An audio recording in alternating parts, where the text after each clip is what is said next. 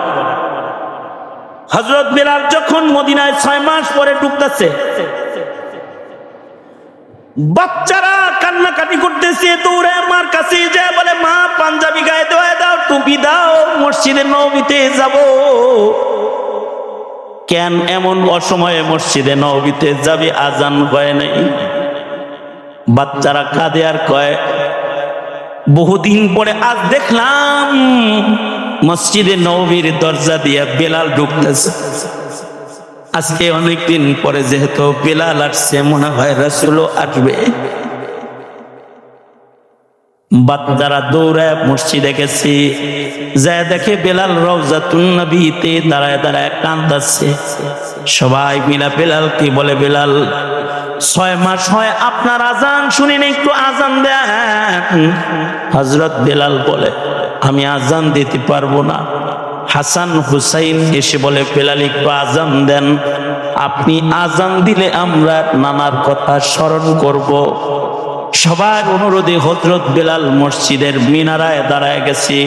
বেলালের আজান শুনে নারী পুরুষ গোটা মদিনা মসজিদের নববীতে চলে এসেছে। হায় রে, বেলাল আসছে, না জানি রাসূল আসছে। আর বেলাল আজান না দিলে আজান আকাশে যায় না।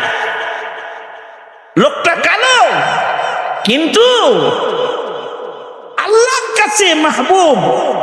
কিসের কারণে? জবানের কারণে, কল্পের কারণে।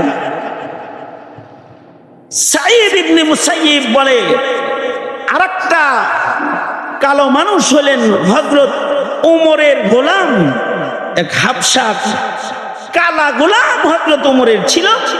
এই গোলাম এত দামি ছিল যে অন্ধকারে হাঁটলেও তার সামনে আলো বাইর হইত, কুদরতি আলো বাইর হইত। সাহেবে কারামত বুজুর্গ ছিল, কিন্তু কালো। এজন্য আল্লাহ পাক বলেন, কামিয়াব হইতে চাও, কালা হইলেও অসুবিধা নাই, বেলালের মতো গোলাম হইলেও অসুবিধা নাই, লুকমানের মতো গোলাম হইলেও অসুবিধা নাই, উমরের কালা গোলামের মতো গোলাম হইলেও অসুবিধা নাই, টাকা বিহীন হইলেও অসুবিধা নাই। একটা কাজ কইরো, আদ আফলাহা মান তাযাক্কা, তোমাদের কালকে তোমরা পরিষ্কার করো। যারা কলব সাফকারী, পরিচ্ছন্নকারী, তারা কিন্তু কামিয়াব। তাদেরকে পছন্দ করে আসমানের মালিক আল্লাহ নিজে। কালব সাফ করার যে সকল তরিকা আছে, ওই তরিকার ভেতরে একটা তরিকা হলো আহলুল্লাহদের সুহবত গ্রহণ করা। যেমন এই তালবে ইলমের জামাত, উলামায়ে কেরামের জামাত, এরা সব আল্লাহওয়ালা। আমি তাদের সুহবত নিতে আসছি আজকে, যেন তাদের সান্নিধ্যে আমার কলবের ময়লা দূর হয়। নেক সান্নিধ্য গ্রহণ করা, বেশি বেশি জিকির করা, বেশি বেশি কোরআনে কারীমের তিলাওয়াত করা, বেশি বেশি নামাজ পড়া। যারা জিকির করবে, নামাজ পড়বে, তাদের দিল আল্লাহ সাফ করে দিবে। ওয়াযাকারা ইসমা রাব্বিহি ফাসাল্লা। সুতরাং আমাদের সকলের কলব ভালো করা দরকার, ঠিক কি না? এ কারণে আজকে এই আনুষ্ঠানিকতা হইলেও প্রথম ইসলাহি মজলিস